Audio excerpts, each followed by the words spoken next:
Mereka di dunia ini nggak punya negeri, nggak punya negara, nggak punya tanah. Semua itu merupakan kemurkaan dari Allah Subhanahu wa ta'ala. Beda dengan kita bangsa Indonesia, kita punya negeri. Negeri kita bukan negeri rampas dari bangsa lain, saudara. Nah, tapi kalau Yahudi ini, setelah mereka menyebar, yaitu ke berbagai dunia, mereka tidak punya negeri. Akhirnya mereka membuat satu gerakan, nah, untuk kembali kepada tempat yang mereka klaim sebagai negeri mereka, yaitu tanah Palestina. Nah, mereka kembali dari berbagai dunia. Itulah yang disebut gerakan Zionis. Jadi Zionis itu gerakan kembali mereka dari berbagai dunia ke tanah yang mereka anggap merupakan tanah leluhur mereka. Nah, begitu sampai di sana, mereka melakukan berbagai macam upaya untuk mendirikan satu negara Yahudi. Gerakan itu disebut sebagai gerakan Zionis. Nah, karena itu mari kita lihat, sebelum kita masuk ke pembahasan yang lebih panjang lagi, kita lihat beberapa istilah. Ada istilah Israel. Israel ini nama Nabi Yakub. Israel itu nama Nabi Yakub. Nabi Yakub itu dipanggil dengan panggilan Israel karena kekuatannya, karena keperkasaannya, karena kegagahannya, maka disebut Israel. Sehingga keturunannya disebut Bani Israel. Jadi pada awalnya Israel itu adalah nama suku bangsa dari keturunan Nabi Yakub alaihissalam. Tapi kemudian di kemudian hari Israel itu menjadi nama negara. Jadi berawal dari nama suku, berkembang menjadi nama bangsa, kemudian Nabi berkembang lagi, akhirnya menjadi nama negara. Tapi asal muasalnya dia merupakan nama daripada Nabi Yakub alaihissalam, dan keturunan Nabi Yakub disebut Israel. Yang kedua, istilah Yahudi. Yahudi itu nama agama bagi bangsa Israel, saudara, yang diklaim, itu salah tulis, bukan dikalim tapi diklaim sebagai agama Nabi Musa alaihissalam. Tapi ingat, Nabi Musa bukan beragama Yahudi. Semua nabi beragama Islam. Makanya saya katakan ini diklaim, berarti mereka yang mengklaim, bukan kita yang nyebut. Jadi orang-orang Yahudi ini mengklaim Yahudi ini adalah agamanya Nabi Musa, saudara, yang diperuntukkan khusus untuk bangsa Israel. Nah, jadi dari sini kita bisa lihat apa beda Israel dengan Yahudi. Israel nama suku bangsa, Yahudi nama agama. Nah, baik. Kalau pertanyaannya kenapa Yahudi dan Israel sering diidentikan? Karena memang orang-orang Israel sendiri, orang Yahudi sendiri punya keyakinan bahwa agama Yahudi itu khusus untuk bangsa Israel, tidak untuk bangsa yang lainnya.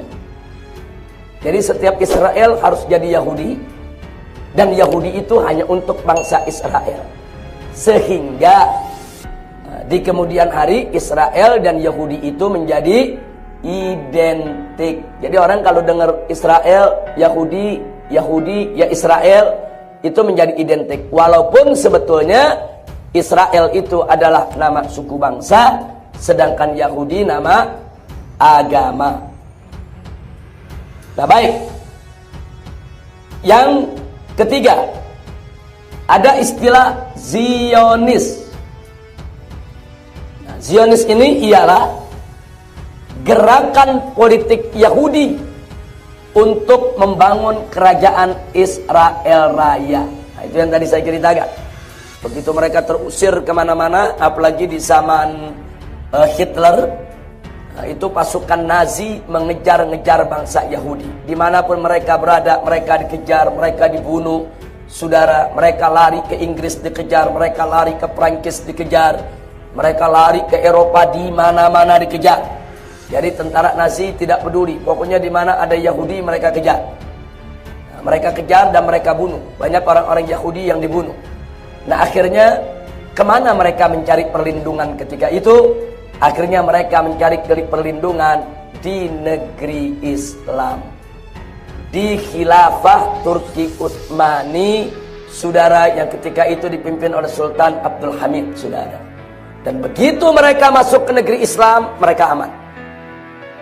Tidak ada tentara Eropa yang berani mengejar mereka. Nah, jadi ini sejarah yang mencatat bangsa Yahudi dikejar-kejar oleh bangsa Eropa, dikejar-kejar oleh umat Nasrani. Yang kejar-kejar mereka Nasrani. Umat Nasrani mengejar-kejar Yahudi. Mereka dibunuh di sana, dibunuh di sini. Ini dendam sejarah, saudara. Karena Yahudi ini dianggap oleh Nasrani sebagai pembunuh Nabi Isa alaihissalam. Nah, walaupun kalau kita versi Islam, mereka tidak berhasil membunuh Nabi Isa alaihissalam. Nabi Isa diselamatkan oleh Allah. Tapi dalam versi Nasrani, jadi jangan Anda pikir Nasrani dan Yahudi itu kompak-kompakan, tidak. Mereka bermusuhan. Ini dendam sejarah. Nah, jadi begitu mereka merasa berkuasa, diprovokasi oleh Hitler, akhirnya Yahudi menjadi bulan-bulanan umat Nasrani di seluruh tanah Eropa, khususnya mereka dikejar dan dibunuh oleh pasukan Nazi. Jadi Hitler itu anti-Yahudi. Nah, dikejar-kejar, banyak yang mati. Nah, akhirnya kemana mereka lari? Ke negeri Islam. Akhirnya Sultan waktu itu Khalifah mempersilahkan mereka masuk ke tanah Palestina untuk tinggal di sana dan diberikan jaminan keamanan dengan syarat mereka tidak mengganggu negara Islam. Mulai saat itu mereka hidup aman di bumi Palestina. Nah, begitu mereka hidup aman, nah, mulai berketurunan, dan mulai mereka punya pikiran-pikiran lain. Nah, karena mereka merasa ini kan Palestina, ini kan buminya Nabi Musa. Nah, kalau bumi Nabi Musa berarti bumi kita.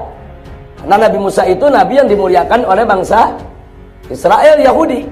Nah, di sini saudara, mereka mulai membuat wacana-wacana di kalangan mereka. Kalau gitu kita bangsa Yahudi, bangsa Israel harus punya negara. Bagaimana cara mereka punya negara? Nanti kita lihat politik yang mereka mainkan. Pertama, mereka undang orang-orang Yahudi di berbagai negara yang masih ada di Amerika, yang masih ada di Eropa Timur, yang ada di Eropa. Mereka kasih kabar, kita aman di Palestina. Nah, supaya orang-orang Yahudi itu datang. Dan ternyata berhasil. Orang-orang Yahudi berbondong-bondong datang dari seluruh dunia menuju Palestina. Karena memang mereka mencari keamanan. Mereka hidup di Eropa, banyak yang ganti nama, banyak yang mengganti identitas, banyak yang pura-pura jadi Kristen masuk ke gereja supaya nggak diketahui kalau identitas mereka itu Yahudi. Jadi mereka banyak menyusup. Nah, kenapa? Karena mereka tidak aman. Mereka tidak bisa hidup dengan identitas asli mereka. Nah, makanya kalau mereka ingin hidup dengan identitas asli mereka, jalannya cuma satu, hidup di negara Islam. Makanya Islam ini rahmatan lil alamin. Nah, akhirnya bangsa Yahudi dari mana-mana datang, mereka masuk rame-rame ke Palestina. Nah, Sultan Abdul Hamid melihat gelagat-gelagat sedemikian rupa, kemudian mengeluarkan satu aturan. Orang Yahudi sebanyak apapun boleh tinggal di negeri Islam, tapi tidak boleh beli tanah Palestina. Jadi mereka mengirim para orang-orang kaya mereka menghadap ke Sultan supaya diizinkan membeli tanah di Palestina. Mereka ingin beli sekian hektar, ingin membangun perkampungan Yahudi. Ini ditolak oleh Sultan. Ini ditolak oleh Sultan. Nah, jadi sebetulnya Sultan Abdul Hamid waktu itu tegas, Anda boleh hidup di negeri kami, silakan, bebas, mau cari nafkah, makan, mau jadi orang kaya, tapi jangan memiliki tanah negeri Islam. Itu yang dilarang. Nah, akhirnya mulai saat itu, mereka mulai melakukan kelompok-kelompok yang membuat suasana menjadi tidak nyaman. Mereka melakukan gerakan terorisme. Mereka melakukan penculikan. Mereka melakukan pembunuhan. Nanti kita lihat dari secara kronologis bagaimana mereka mendirikan negara Israel di bumi Palestina. Itu istilah Zionis. Jadi gerakan politik Yahudi untuk membangun kerajaan Israel Raya. Yang mereka maksud Israel Raya ini mulai dari Palestina itu sampai ke tanah Mesir, sampai mencakup kota Madinah. Mereka bilang kota Madinah itu tanah mereka. Kenapa? Karena dulu di Madinah juga banyak orang Yahudi tinggal. Jadi mereka mengklaim kalau Madinah itu juga tanah leluhur kakek moyang mereka. Padahal dulu di tanah Madinah itu tidak ada Yahudi. Kenapa Yahudi kemudian banyak di Palestina? Ada berita dari rahib-rahib mereka yang membaca kitab Taurat. Nah, apa beritanya? Mereka diberitahukan bahwa nanti akan datang Nabi terakhir. Nabi ini seperti Musa, punya pengikut banyak, orangnya kuat, berani, dan dia akan berhasil membawa umat. Nah, kemudian ciri-ciri itu diantaranya disebutkan dia akan lahir ke satu daerah yang banyak perkebunan kurmanya. Dia akan muncul dari sana. Nah, mulailah mereka mencari. Nah, berdasarkan keterangan dari para rahib, munculnya Nabi terakhir ini di kota Madinah. Maka itu orang-orang Yahudi rame-rame pindah ke sekitar Madinah.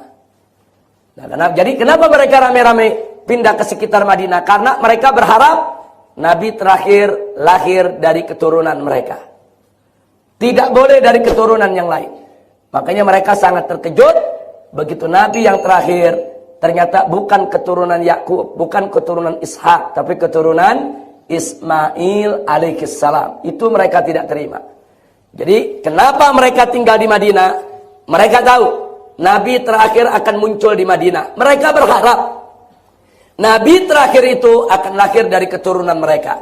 Nah, kalau mau Nabi terakhir lahir dari keturunan mereka, berarti mereka harus tinggal di sekitar Madinah. Dan itu mereka lakukan. Berbondong-bondong mereka datang dari tanah Kan'an, Mesir, Palestina, dari mana tempat untuk mereka tinggal di yaitu sekitar Madinah.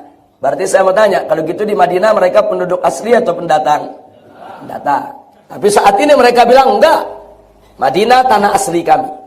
Nah, mereka sebutin dulu ada suku-suku Yahudi yang memang tinggal di sekitar Madinah sebelum kedatangan Nabi kita Muhammad sallallahu alaihi wasallam. Jadi membangun kerajaan Israel Raya bukan hanya di Palestina.